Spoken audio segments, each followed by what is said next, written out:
Hey guys, and welcome to another season of the Us People podcast. I'm your host, Savia Rocks, and in this season, we uncover the remarkable power of genuine compassion and insightful vision. This season, we're here to show the world that we, as individuals, are the brand, regardless of misconceptions. Join us as we go deep into the inspiring journeys of our guests, each one a testament to the impact and influence of kindness and creativity. Don't just take my word for it. Hear their stories, feel their passion, and discover the transformative potential within us all.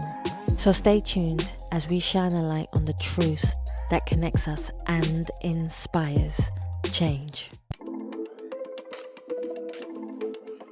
Hi guys, my name is Julio César Osorio. I'm an artist named Julio César Artist. I am a social artist that was created in person, believe it or not. Well, that's where I put myself through learning how to paint, and I am at 30. Well, tomorrow marks 13 years since that ordeal began, and now a social artist, and I'm here with the lovely Savia Rocks to tell my story. Hey guys, welcome to another episode of the Us People podcast. I'm your host, Savia Rocks, and today I am humbled to have Julio here with me, who is a social visual artist and an exceptional one at that. Julio, I want to thank you so much for taking your time to come on the Us People podcast. How are you? I'm fine. Well, thank you for having me, Savia. It's great to be here. I'm fine. I'm ready for another day. And this is what I Spring is love. here. This is what I absolutely love. So for me, the first question I want to ask you, and I know we've been talking, and I wish I had all of that because it's such a beautiful conversation. We covered so many different subjects about so many different things, but I know we'll get back onto them as well as we just carry on talking. So my first question for you is, could you tell me a bit about your background, where you grew up, and how that influenced you to be the person who you are today? Right, I was born in Colombia, and I was Colombia is I think that in itself has influenced my life altogether. I was there until I was 12. Yes. Colombia being in a tropical, it's a tropical paradise with lots of problems with, yeah, America Mm, being right next door to us, exploitation and a big divide of people, the ruling classes, I think, is about 5% of the population, which, I could see that. I mean, it's weird enough because my parents were on either side. My dad's family were quite well off and stuff when my mother wasn't, and that kind of caused a problem. Well, I remember when I was 5, my father decided to come to England to look for a better life. He had 2 kids, me and and then unfortunately after he left, my mother was kind of there, and I think my dad's family just didn't want to take both of us away from her, and that was it. Which kind of caused a lot of problems for me. My younger brother was only, I think, 6 months and stuff, so they took him in because obviously my mum, um difficult for a woman with 2 children to work and, you know, bring up 2 children.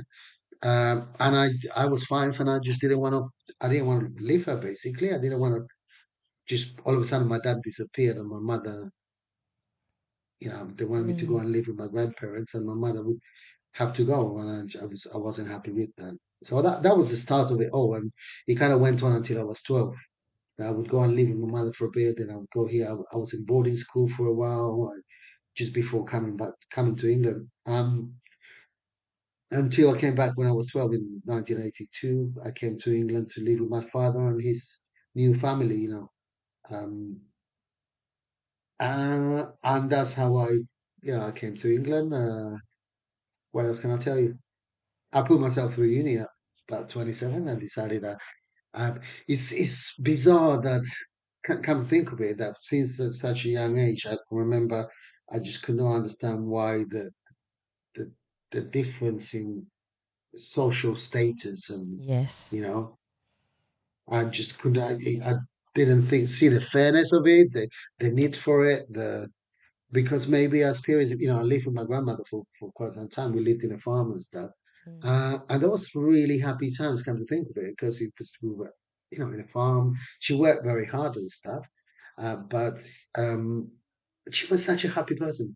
And I think that kind of rubbed on to me because she was just, I never ever remember seeing my grandmother, grumble, or, you know, in a bad mood at all, even though she did kind of suffer from illnesses and stuff. Even at 91, last time I saw her, she was always happy. I took her for the first time in her life to two holidays that she had.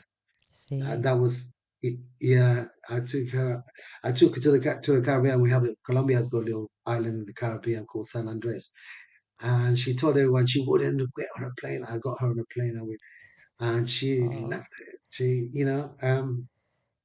So yeah, she lived very humbly, but that kind of taught me that in life you don't need money to be happy. It's all a Mm-hmm. state of mind, and that's all you're gonna take away with you. Yes, I do agree with you. Some people, we need money to survive, as we know we do, because of society and whatever our dreams and aspirations are to be able to do what we need to do. But at the same time, happiness comes from within. I just wish a lot more people would understand that concept rather than the greed of wanting more and more and more. And then power comes into it. But I'm sure we'll be talking about politics somewhere along the lines. I'm very, very sure. But I'm there, sure we will. Go. there.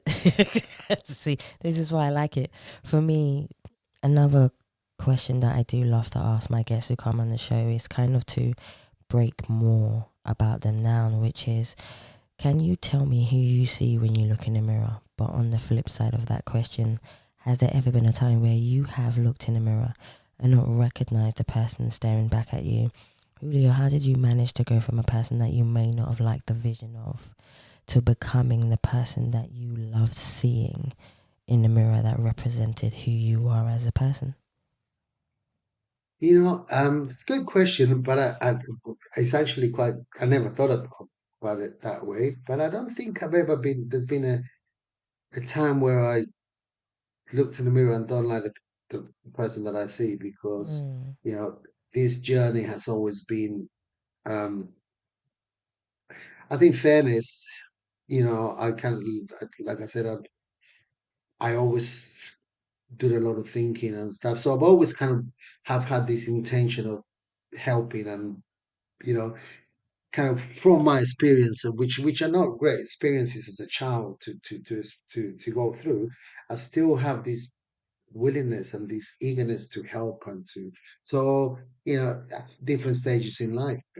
But I don't think I've ever seen myself and thought, oh, what you know, um, not liking what I see, because I'm always changing. I'm always seeing what should I. I mean, the one thing that I don't do as much now, apart from tequila, sometimes is drink and go out and. There's nothing wrong with having it once or twice. I always say that to people. There's nothing wrong with having it once or twice. So there's listen, that's what life is about. It teaches you things once you do it. And when you do it, you can then say to yourself whether it's a good thing or a bad thing afterwards. So that's what it is. That's it. For sure, for sure. Yeah, no, I think I don't know. I think we all make mistakes, and but as long as you always thinking, analyzing, and changing, going towards what you think is right or wrong, then I don't think there's anything wrong with that. One of the things I do want to ask you, we spoke about it before we started recording. I know that your life, and it marks the 12th or the 13th year, as we were talking before, of what happened to you, and that is a bridge to cross. But I would people thinking, what are you talking about, Savia? But I would love for you to explain exactly what happened to you, so people can understand one of the reasons why you decided to become an artist in the first place. So I'm going to pass it over to you. Right. I mean, look, I decided to become an artist at 27. I did decide to go back to studying as a mature student. I did a photography, digital image. My dream has always been to make films. Hmm. Um, I did do a degree in photography, digital imaging, because that was the transition between film and digital movies, but well, video, so that we could then, my idea was, well, if I learned that, then I can make movies and stuff. Um, Now, how I became a painter is a different story. Because 12 years or so down the line, I decided to set up a studio. I did, um, and in Soho in Berwick Street, just to pursue a career within a studio. Because before that, I was just doing documentary stuff. Anyway, one day after work, I went to the usual bar that would go every time I had shoots, because I knew everyone there. And one of the doorman, the bouncers that used to work inside, um, when he came in, he was kind of I said hello. He looked at me, gave me a dirty look, went inside, and I thought, what's wrong with this? Um, Anyway, as that night developed, things kind of got even worse, because I went to the loo. When I came back, my chair was missing, and I asked the people what happened to my chair. The other people I'd seen, said, "Oh, the bouncer took it with him." And I thought, well, didn't you tell him? He said, "Yeah, we told him that he was sitting there, but he still took it." The next thing I went and grabbed another chair from somewhere else. I sat down. Next time I needed to go to the toilet, all the other doors had been closed, so there was only one access through, and it was through the front door where he was standing. I tried to walk past, and he just kind of stopped me, and he said, "No, you're not coming in." And I said, "Well, look, I need to go to the toilet. There's no toilets out here. I'm not gonna pee outside. Sorry, you know." And he said, "Well, I don't care. You're not coming in." I said, "Well, I just thought, is this guy for real?" Because I still had some wine left. I went and sat down, had a cigarette. I thought, well, no, this guy must have. I think he must have got me mixed up with someone. So I thought, I really need to go. I mean, I was ready to go home, but I thought I need to go toilet before I go. Hmm. So again, I thought I'll just kind of try and walk without looking at him this time, and just kind of. And when I did try to do that, he just like stopped me, like pushed me, and he said, "I told you you're not coming here." And he was rude. And I said, "Well, look, what seems to be the problem with you? Because you know, you know me. I'm a paying customer. I need a toilet. I'm not going to use the toilet. I'm not going to toilet on the street just for the sake of it. What's your problem?" And he said, "I don't have to tell you." He was then really rude, and then Mm. I got even more. And I said, "Listen, I don't know what the fuck." And next thing I know, he threw me onto the street. Like, I went flying about 3 or 4 meters, landed in the middle of the street. And I just got up and went to my table, and the guy tried to follow me. And then I grabbed my bottle of wine, and then the rest is history. I ended up in prison from that.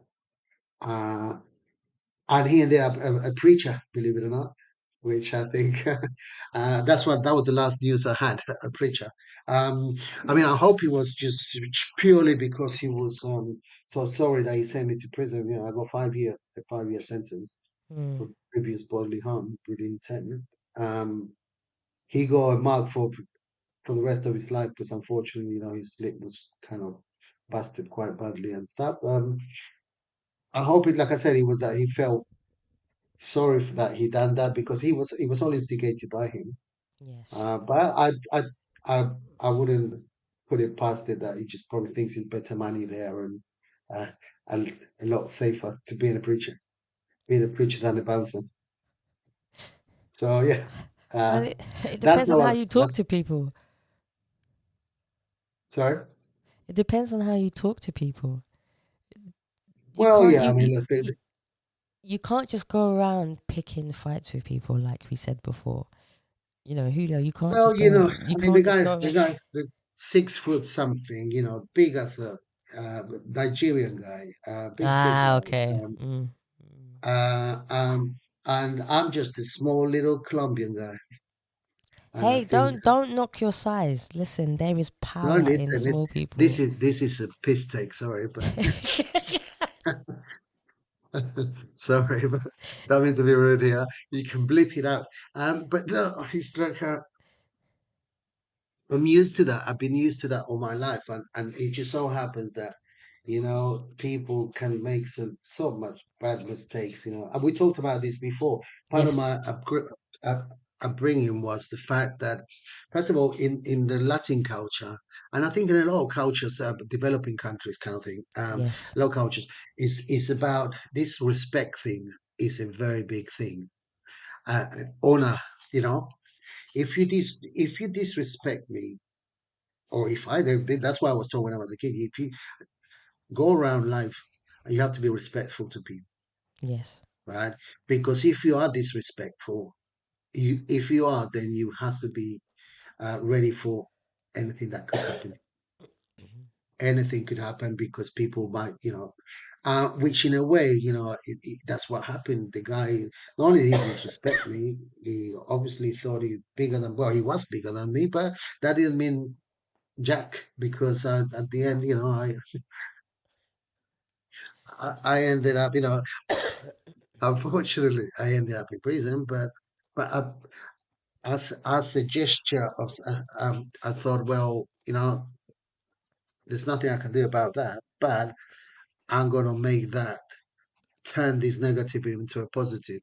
Mm-hmm. And I discovered painting. I've never painted before, and I discovered I could paint, and wow, it just completely transported me from where it was, and so it became almost like a vice.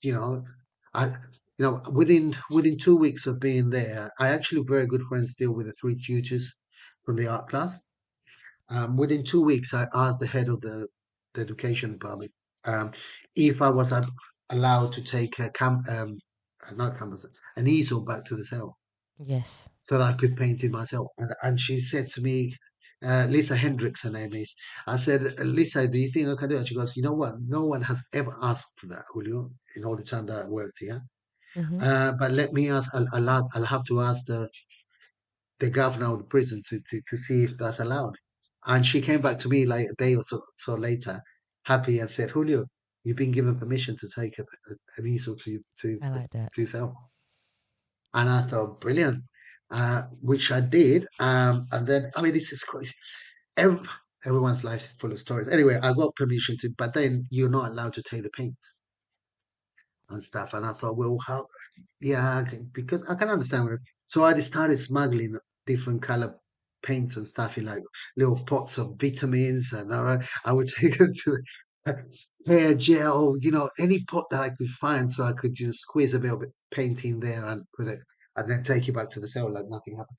Go on lay down. My baby wants to go for a walk. So Aw. basically, I would just, yeah, and within, I done I think about 3 or 4 paintings in paper. And after that, I said to her, I don't want to paint on paper. Can I get canvases sent in? Yeah. Uh, and she said, well, Julio, no, you can't. You can't have them sent in. And she said, but don't tell anyone. There's a way. She had this like prison fire blanket that Mm. was kind of partly torn and stuff. And she said, well, look, you can use these just to recycle the bits that are not torn and stuff. But so by law, every prisoner gets a fire blanket in case of there's a fire or something in the cell, they can cover themselves. Yeah. You know. So I thought, okay, well, that's a great thing. I became friends with someone in the laundry section, and I would pay for my fire blankets with tobacco, and then they would give me fire blankets, and I just started painting on them basically, and shipping them out. Well, handing them out to my daughter. Um, I Towards love the that. end actually of the not at Wandsworth, but I was in the north, High Point, in Norwich, no, Norwich, Norfolk. I was being released, and had done 5. Obviously they were the best paintings. I think some of the best paintings I produced, but one of Yeah. them was the one that was chosen by um, Benjamin Zephaniah as the poster image. Yes. So I had five of these paintings to live with, and I had them in my cell because I had not had time to hand them over to my daughter. And I thought, you know what? I had the feeling. I said to the art department, I said, could you do me a favor? Could you please write me a letter saying that these were produced from recycled blankets and that you have given me the permission to do them and that they're my property. Yes. because I thought in case I was so right, because when I was trying to go out, I think that they looked through the paintings and they said, okay, well, these are done on prison stuff, so we're keeping this. And I said, I don't think you are. Here we are. Have a look at this letter. You should have seen the faces. But yeah, that's how I got it. And yeah, I mean, it was a great way to when I was released 2 days later. I met Benjamin Zephaniah. My painting was about three of my paintings were at the South Bank exhibition. An exhibition that's put together by the Kostler Trust. They usually put together an exhibition every year, and it's about people that are detained, art that Ah, stuff that's been produced by uh, people that are detained, basically. And that's so yes, I met Benjamin Zephaniah. Following day, I was in a ITV London newsroom, just talking about the exhibition and how it felt for me, and blah blah blah, and not look back since. Just kind of. I mean, it's not easy, as all artists will know. It's not an easy yeah, 100%. journey. But as if I say, as long as you keep persisting and knocking on doors, that's what I would advise people to do. Knocking on doors. You get many slammed on your face, but you just next. Because Yep. I mean, from that to we talked about tomorrow will be the 13th year of the day I was arrested and all this thing happened. It was the 13th of March, 2012. That's the day it happened. Uh, See. so tomorrow will be 13th of March, 2025. Uh, I was supposed to be, tomorrow was supposed to be the opening night of an exhibition at the Royal Circle Museum in Barcelona, Hmm. but it had to be postponed slightly. But I mean, that would have been the icing on the cake. 13 year. I've been chosen. Two of my paintings are going to be exhibited at a museum. Yes. So with some really well-established artists. So I think it's the next step in my journey, This is ascending what I like. career, if you like.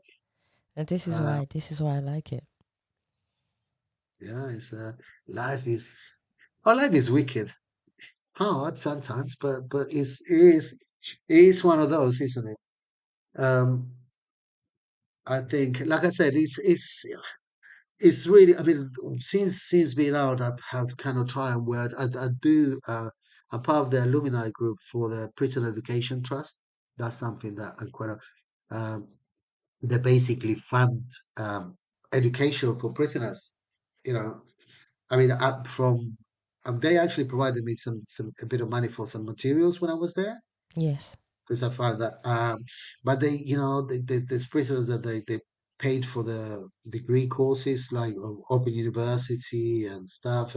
It's really great because that is the way forward for a lot of, well, whoever wants to learn or encourage people to learn, because they're gonna have a better chance of employment and stuff when they're released. That is true. No, I agree with you there. One thing I do want to talk about is culture, because a lot of people may only see certain cultures. But how is it for you to be able to express your culture? Because I know you got a beautiful painting of your grandmother as well. How is it for you to be able to show people different cultures, your culture, and express that to the world? I think is Six Brexit. One of the things I notice is there's a bigger divide. And racism is come back. I mean, when I It first got has. here, I came to live in Surrey, right? And Surrey, I was the only guy with this kind of skin Mm-hmm. in my whole school. Um, Girls loved it, guys hated it. Uh, you know, it, they were curious. Girls were curious that it was like different looking kind of guy. The guys were quite jealous. I think. I mean, are we talking about 12-year-olds? That really young. Um, Now we then moved to London, to the East End of all places. So that's kind of. I Yep. went to school near Brick Lane, Bethnal Green, Ah, Brick Lane. I know that. Uh, yeah. So that was kind of again another shock because from coming to see all this like Surrey, everyone is like quite calm and to the east and to London, which is all kind of mixture, a melting pot, and especially the East End, it was Uh, but anyway, it's one of those. Look, I've never denied. I never denied. No, I just kind of. I'll never forget my roots because I can't. I mean, I was 12 when I moved here, so those formative years kind of were made up in Colombia. Uh, I thought I blended in quite well into the scene here. Yeah, like I said, since Brexit, I walk my dog and I smile at people and women grab onto the bags and the handbags, kind of like maybe it's the area or I don't know. I don't know what it is. I mean, I live in Islington and it's the only park, nearest park is Highbury Field, so the people are a bit, very middle to upper class. I call it whatever, but yeah, I smile at people. So yeah. I decided, well, I'm not gonna be looking down at the floor every time because I do like to smile, you know. Um, but then I decided, well, maybe I should stop smiling. Then I don't have to feel that kind of rejecting, degrading uh, action that they put on. Um, which which is sad, and I think in a way that's what I decided. I mean, I spent last summer I spent it traveling but in Andalusia with my dog. Uh, Funny enough, tomorrow or later on I'll be picking up the camper van again Yes. because it's been fixed. And I thought being there, I felt so much at home. I speak the language. The people are friendly like South American people. And I think I'm going to try and spend as much time as I can there. Uh, as for how I use my art, everybody that looks at my art says it's got its own style, and it's the fusion between my Colombian roots and my colors. Colombia is full of colors, you know, and that comes through in my work. Vibrant colors, kind of. I don't know. I mean, this is what I intend to put in my work, and positivity and kind of bring happiness almost, even though there's a sad. A lot of my work is quite social kind of anecdotes, if you like, things issues that I kind of see or whatever, but I kind of try to portray them in a nicer way, because if you do something negative, then it's going to just cause the wrong thingy. But if you do something that's not, in my view, if you put something positive, even though it might be an issue that is not the best thing ever, you're Yeah. more likely to draw attention to it than on the than be a negative. So that's kind of the idea. I think my culture comes through my works. Um, I don't know. You tell me. What do you think? No, of course it does. The color is the first thing that I saw, and when you were walking away, you went up to go and do something. The colors automatically told the story by itself without even me seeing the images of what you actually do. But then when you told me the story behind the picture that we're looking at right now, and I know everyone else can't see it at the moment, but I will make sure I put a link in Julio's You're description to talking. show them. All right. This painting has got a story. It's called Class Act. Okay. Mm-hmm. And this was the first painting I produced. That's why it's so big. It's 160 by 160. And Yes. this was the first painting I produced when I was released from prison. And it was produced because I won a what do you call it? Because of that exhibition that I did and the thing that we got from uh, at Monument Trust. Okay, I wanted a scholarship. That was it. I was looking for the word. I was given a scholarship by a Momentum Trust, which is a trust that helps out, and they're involved with the Coastal Trust anyway. So they thought because of how I come, just through my prison with my art, they Yes. gave me a scholarship, they gave me some money and they put a mentor on. uh, Frank Mina, his name is, the mentor. And basically, I wanted to do a big piece because in prison I could not paint anything bigger than 1 meter Oh, wow. because yeah, because they reckon that you might, if you put it up on the wall, you must start, carving yourself a hole or something. And that was their Okay. excuse anyway. Yeah. Yeah, I mean, it's like, I didn't have the tools, otherwise I would have. So so basically, that was, when I came out, I wanted to do a painting that would represent how I felt. Anyway, big enough, and I thought, how would I? So the idea came up about the class system, and I kind of Yes. knew that, unfortunately, there is class systems. I've seen it. I've seen it in Colombia. Like I said, two two different class systems between my family, my mother and my father's side. I kind of seen it. Um, I don't agree with it because the money should not be the what defines someone. You I know, agree with you. Hmm. and if that's the well, I mean, it's unfortunate that that's the way. But I mean, just coming back to money defining someone as like the blob that just got elected in the states. Might Mm. have money, but that doesn't give you money. Doesn't give you intelligence, or well, it hasn't given him anything really. Apart- Anyway, uh, so yes, the idea between these class systems, the uh, class act was about that, and I just thought, how am I going to illustrate this thing about class system uh, without being too crude or too? And so I decided about the jungle, ethics, the king of the jungle. You see, it's all a lie as well because the king of the jungle is not. It might be the lion, or that's what we taught to that is the case. But lions would not go anywhere near elephants. That's exactly, yes. Correct. So basically, and elephants are afraid of mice. So this kind of the more I thought about it, the more it kind of reminded me. I mean, I thought of me as the mice and the elephant being the doorman, and the actual the actual lion being the judge behind the bar. Yes. So I kind of, that's what this became. So yes, okay, the elephant. Why can't the life be, the world be a better? It would be a better place if everyone just kind of, tried to understand each other, and so that's why the elephant is pouring champagne on the mouse, and the lion there is just like having a good time looking at them, uh, Uh, joining the uh, conversation. I So like yeah, it.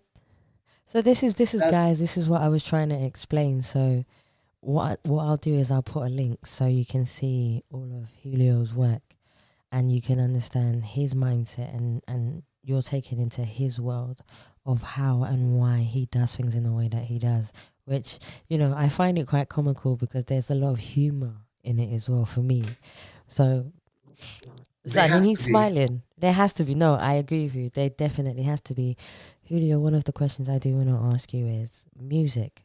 Music is beautiful in every country, but how do you feel you put in elements of music in your work? Because that's the This is. thing I wanted to ask you. Sorry, go on. Let No, me go finish. for it. Um, I love music. I would have loved to learn to play an instrument, but unfortunately, my childhood wasn't about that. I did one of the things I did do while in prison was that I asked my family to. They asked me what I wanted for my first Christmas there, and I said I'll have a guitar, please. I tried to teach myself how to play the guitar. But I found out there was no one there to teach, and I found Yes. it really difficult. So I learned that the what do you call it, the notes, the different chords and stuff, Yes. or some of it. And then I thought, well, maybe I'll do it when I come out. So because that's music has always been. I mean, I can drum. Uh, there is something there, and I think is part of the being really. I Yes. mean, I spent a lot of years dancing. Yeah, well, yep, I've seen a lot of dancing. I tell you, you guys do have moves. Uh, we do. Well, not everyone does, I guess, but no. But I think yeah, our culture, Latin American culture, is also very well. And so is the Caribbean. So it's like a lot of. The thing is, a lot of that music is actually got quite a. It's fusions of African and beats, and Yes, exactly that. it's a it's a very. I mean, I wish I could. I would love to do something with collaborate somehow with some musicians or something, with my work. I mean, I am at the moment when I was, did I mention that I wanted to do film? That's kind of been my passion Mm. for many years. And I wanted to actually, I wrote a screenplay.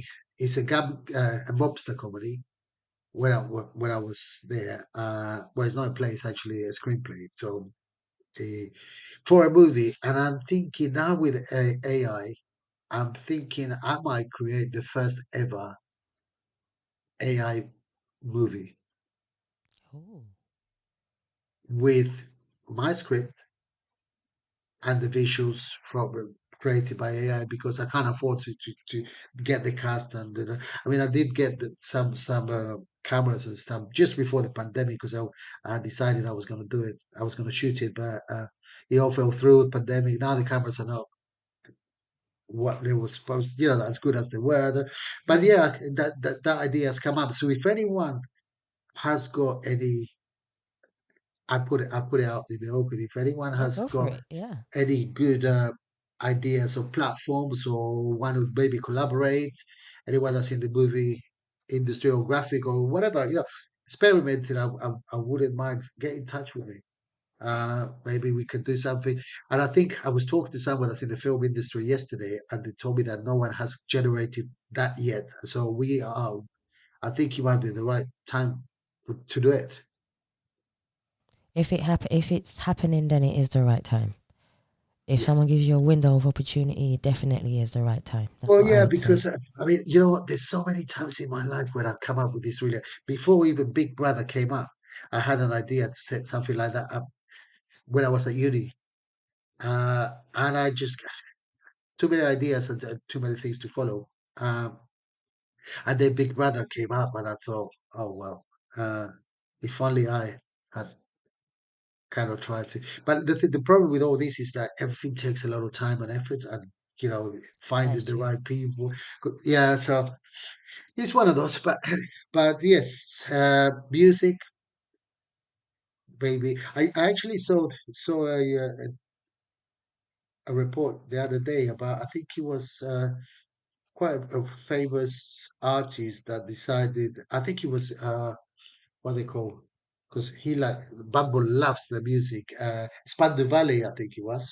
Hmm. And they released another play another um, a latest thing, and they use AI for the video for the music video. I've only literally got a few more for you. So my Right. Okay. one of the Far ones that I away. do like. Hey, one of the ones that I do like is if there was one quote that represented you as a person, what quote would you choose, and why would you choose that particular quote?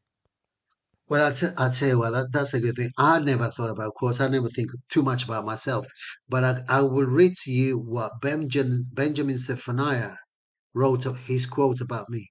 And Go this for is it. like the people that have read it and seen it, they go, wow. Well, I go, wow. Actually, I was quite impressed how, as I asked him through the Khosla Trust, the people that did the exhibition where he chose my painting as a poster image. This is what I wrote, Benjamin Zephaniah. Julio is a cool cat. I became aware of his work when I used one of his paintings as the poster image for an exhibition I was curating at the South Bank in London. It was the standout piece of the exhibition. His work is vibrant, intelligent, relevant, and quirky. I love his work. Welcome to his world. I mean, I don't know. From someone that's kind of so well known for his poetry and for his inspiration, I think he took a liking of me because he'd been to prison himself as well. Yes. So he kind of knew that sometimes things happen, and but it's up to each individual to change the direction of Yes, I just because agree. something is. Um, I think he liked because, like I said, I didn't know him from when I met him. But what I did do was I gave him one of my books. I published a book called Work, Play, and No Rest. This was in 2011, and it was a book that I started. It was a project I started when I was at uni. About well, my mother was she'd been diagnosed terminally ill. That was my first year at university, and I she went to Colombia, and within a month of going, she kind of like started losing her senses, and it went really rapidly. And so I said to uni, look, I need to go to Colombia because my mother is dying. Uh, and they said, well, this is your first year, you can't do that. How long you gonna go for? I said, well, I don't know. I'm gonna be there for her final time. I don't know. And I said, well, in that case, we recommend that you just drop out for the year and then you start again. And I said, no, I'm not going to do that. I already paid for this year. So how about you give me all the assignments that need to be done? And I Yeah. mean, I had to literally argue with the head of the course and stuff. And at the end, they gave me some modules that I could do away. And one of them was a documentary module. And I went to Colombia. Then, through when I found time and stuff, I went and thought I wanted to started to document the kids playing. Because that's how I remember my childhood. Playing around and not toys, not nothing ever. We used to make up our own stuff to play with. And that's how we started. And then 5 years down the line, I I carried on traveling everywhere I went. I mean, I went to South Africa to the townships. I documented kids in the townships, and so it was all about just poor kids, really, because I'm not interested in rich kids. I know what they do, but poor kids, I wanted to see what they were doing. And yes, it became a book. The book is now five of those books are at the British Library, um, which not every book that is published gets there. One day I got a letter saying, Mr. Osorio, we spotted your book. We love the work. Would you? I had to donate it to the British Library, but I thought, okay, it's a bit cheeky, but okay, you can Yeah. have five of my books, because they're going to be stored there forever. Yeah. Um, and so I gave Benjamin one of my books after the opening of the thing. And I did a talk with him actually at the South Bank. Mhm. Him, two other people, Benjamin and me on the platform. Like we did a public talk and question and answer thing. Um, I gave him my book. Never saw him again until a few years after on a march against Free Palestine, Yes. and which I got some photographs of. And yeah, anyway, he wrote this thing. I think after because someone said, well, you should ask people to write quotes or reviews or something about your work, and I asked the people from the consulate, and within a day, that's what I got from him. See, There you this go. is what I love. See, this is why everything has a story. And mine is just full of. I like that. See, this is why people need to get in touch with you. So, my one thing, I've only got two more for you. My second to last one is people always talk about legacy, but legacy of when people pass. I don't believe that's always true. I believe a legacy is while you're living. Who you talk to, how you talk to them, the information you give them, how it changes their life. What do you believe is a legacy to you, and how do you believe that you have a legacy in this world? Well, I don't know, legacy. What a word. I mean, I suppose. Look, I've always been interested in people that have done things that brought change. Yes, I agree. Nelson Mandela was one of my favorite. Since a young age, I could again the injustice. I just think, what on earth is like? How can people, these countries that we reckon they're so civilized and you know, far more superiorly thoughtful and um, be the ones that discriminate and bring about all these. Well, they obviously got the mentality of colonialism, and that era is over. Although it's not over because we got now America, and superpowers, rise and fall. I mean, what's going on in that's so legacy. You see, I get this. There's so much I want to say. What's happening in Israel is unacceptable. Oh I no, just saw, trust me. But this I is why I just like saw, having the podcast because you have that freedom to talk about it. I can do whatever. I don't know, whatever. Mm, Please, I don't know. yeah. Anyway, what last night I saw my local MP. It's still going on. Israel just cut off electricity, water supply to Palestine. To Palestinian, to the Gaza Strip. Just I think a few days ago. I mean, this is this it's a war crime basically. They're trying to starve these people to death. Not only have they bombarded them, they're trying to, and she's got the cheek to even say that Israel has got a right to defend themselves. And I'm sorry, I actually wrote. I'm not going to write to her. I mean, I wrote a reply to her and I said she won't be having my vote ever again for sure because how can you justify it? I mean, how can you justify it? No, you're just a puppet to the establishment anyway. But don't go on national television and still try and say the same damn thing that they got a right to. These people are not. They're not defending. They're aggressors. They've killed. They genocide been going on, and these countries are funding it. And it's like, yeah, there is. Well, okay, well, what you know. Not only did they start the whole damn thing by taking a part of land from Palestinians and pushing them out and saying, look, we're going to bring these poor people that have gone through. Look, I done a painting about the guy that saved you, Sir Nicholas Wilton, Winston, Winton, no Winton, Sir Nicholas Winton. I don't know if you saw it. There was a video that got that went viral, and when I saw it, it just made me. He saved about 700 Jewish kids from the Nazis with that, and they transported them to England on a train. Where I think it was with fake papers and stuff, but great, he saved them. And when I saw that, I thought, what a great man for doing that. Esther Ransom did the "This Is Your Life" thing at the auditorium. The whole auditorium stood up because they were all the kids that they were all elderly by then, but they were all the Yeah. kids that he saved. And I thought, wow, what a man! What a great Yeah, I saw legacy to that. I leave. remember that. I And I remember that. thought, I'm gonna paint him, and I did. And if you go to my website, the Golden Years section, you will see the painting that I did of him with a train and and kids, with tags on them with a number to just to which I thought it was, but it was great at what he did, what the Nazis did was barbaric, but what Israel is doing right now is even worse, and that is not on.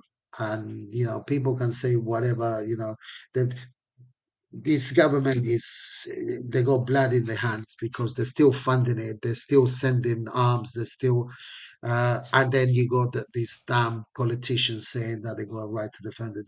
That is not, it's not believable anymore. They're not defending themselves, they're exterminating these poor people.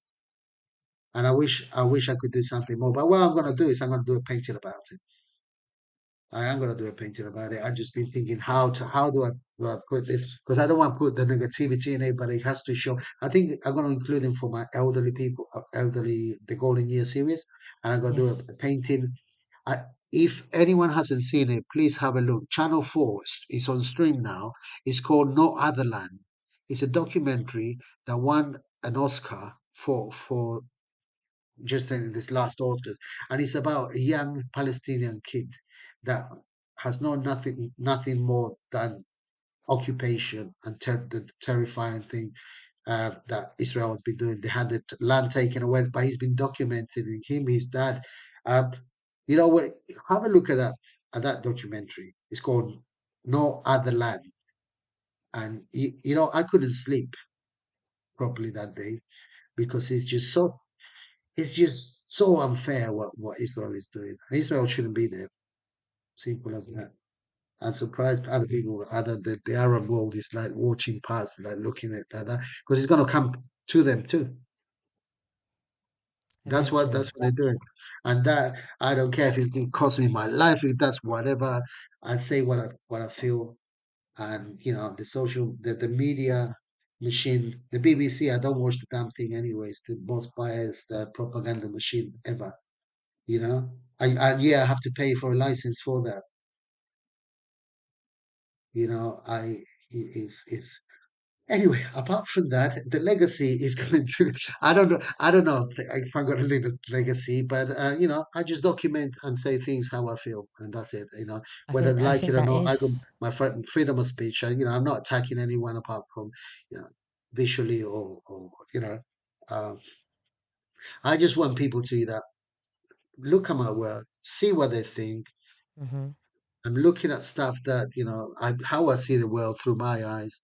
It's up to you if you follow, if you don't follow, if you can look away. As a human being, all I think is that a lot of people are programmed um, with this education system. We talked about it before. I mean, we Yes, did, we we did. know how, the Worker Bee project about education system is about training people to work for the establishment, for the rich, for the. Yes. Uh, Unfortunately, they couldn't get at me because of my sad childhood. But in the sense that I've always, one of the things, my legacy is you always got to turn things around, negatives Yes. into positives. That's That's, exactly what I believe in. That's yeah, exactly what I yeah. believe in. uh, See, that's I the think best that's part. well. You will die a happier person. Oh yeah, because I know in my life that I'm not here to follow anyone, and my creativity is my purpose, and my purpose gives me the chance to help other people understand theirs. So being able to do that allows me to push through, and other people may not like it, but I'm not here to be always liked. So Oh, that's it. I mean, that's not the way to go around life, is it? Anyway, whether they like you or not, no one's going to come and help. Very few there people you are going go. to help you. So, That's so true. I a like doesn't mean anything if yeah, That's true. I agree it's with you. it's one of I those. agree with you. I mean, So, ask my doggy. Yeah, he's thinking, oh, are we gonna? well, he needs to go for a walk soon. So I've only got the last one for you, which is Yeah, I sure. would love, before I have a chance to say thank you to you for coming on the show, could you kindly let everyone know where they can find you on all your social medias? Sure. My name is Julio César. Well, Julio César, believe it or not. My dad has big expectations for me, I think. Uh, uh, so yes, I kind of trying to shorten that to Julio Cesar Artist. Probably easier. Yes. You see, that's one of the things probably easier to if people can read it because the pronunciation of the thing. But Julio Cesar Artist 8, you will find me on Facebook and Twitter and Instagram. I don't know if you what else? And my website, obviously, I'm actually in the process of renewing bits of it. I mean, half of it's been done, so that people can see that my works like what they look like in a setting kind of thing. That's they can find me, or they can, like I said, I'm always looking for to collaborate with people if anyone is interested. I don't know, because it's not just me. That one of the things is I always have worked by myself. Yes. Well, not most, everything that you see or that we talked about, I've done myself. We forgot to mention the body painting. The Oh, I'll put that in. female Don't body as worry. the I'll canvas. definitely. Mm-hmm. That was quite fun actually. That was a lot of fun. Again, body painting on a female body, but obviously to touch on issues that the women go through, basically. Which again, I like to do things in a different way. You know, otherwise it wouldn't be my own stuff. Yeah. So I like to look at things in a different perspective to what there is, and the legacy will be that it's all about. It's amazing though because it's all about the art world is a bit of is a monopoly as well, believe it or not. Yes, That's Uh, true. so so some people decide who becomes famous or who doesn't, or and if you don't, or if you train it at the Royal Academy, then you might have a better chance than if you train in prison. Once with prison. uh, uh, Having said that, we will see because I mean, I went to the other art fair on Sunday. 170 artists, different artists. I spoke to so many of them. I think I would try and apply to go to the next one. The Hmm. only thing is that do people buy kind of social art or not? But look at Banksy. So I don't know. We'll see. I'm still trying to figure it out. I think one of the things I do know is that I got tons of projects that are already finished on photography. I got, uh, when the time will come, there's plenty to sell. Come and buy some. I like that. And Julio, this is where I say thank you so much for taking your time to come on the As People podcast, for being a guest, for being who you are without any filter. I appreciate you and I appreciate your time and your talent. Thank you so much. And for us talking for all the times before as well. It's been absolutely brilliant. Thank you so much. Well, thank you very, very much for having me, Sabia. I think you know that in Spanish means knowledgeable one. It means, say that Sabia. again. It Sabia. means, It means someone that's knowledgeable, a girl that's knowledgeable. Sabia. Saber is to know, and Sabia is a woman that knows. I keep that in my heart. Well, there you go. And I was, I was actually quite um, nicely surprised. I wonder if your parents knew the meaning of all that. It was funny. I think it was an Italian lady that actually named me Savia. I Right. think it Okay. was. Yeah. Yeah, So because she knew. She I, I, knew. I would have thought so because that comes from Latin anyway. Yeah. Sabia. Sh Oh, there you go. Means There knowledgeable you one. go.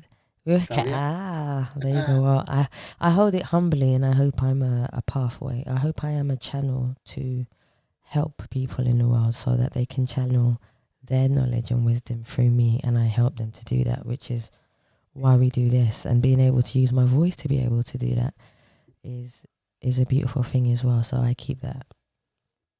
I think it's brilliant what you're doing. Like I said, it's with there is a lot of people that kind of creatives, especially. I think that, creativity, arts, and all that has been used throughout centuries before social media and stuff to communicate and to to kind of get people thinking and perceptions, changing perceptions and stuff. So was to say that we're gonna stop. We don't watch Fox News, do we? No, Although, no, no, no. but No, no, no. And this is that actually, that's a good point. So this is where I'll say my outro. So guys, I want to thank you so much for listening to the Ask People podcast. And please remember, you can subscribe and leave us a review on Spotify, iTunes, Google Play, or any other platform that you prefer listening to. And guys, this is where I say thank you so much for listening again. Stay happy, stay positive, and as always, please, most importantly, continue to be kind to one another. Take care.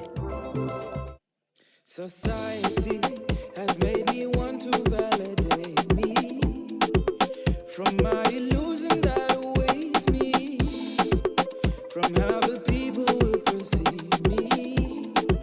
It's my illusion that awaits me. We fight in our war with ourselves.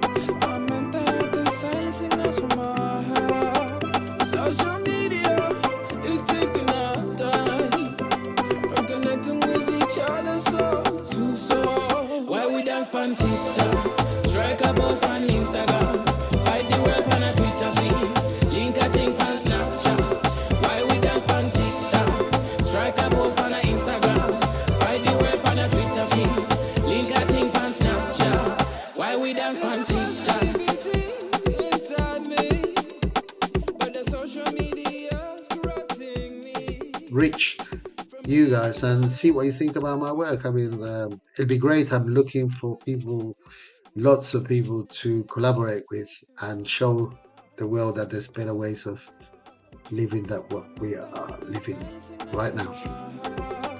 Social media is taking our time.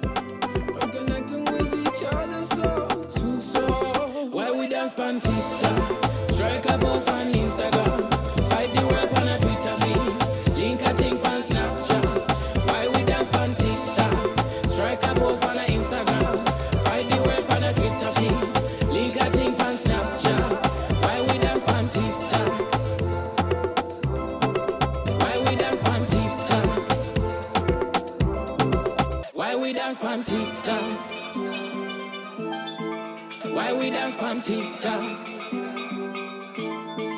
Why we dance on TikTok?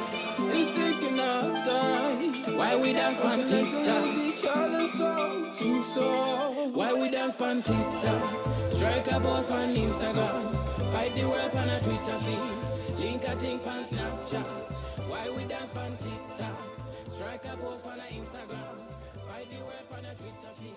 Link a thing on Snapchat.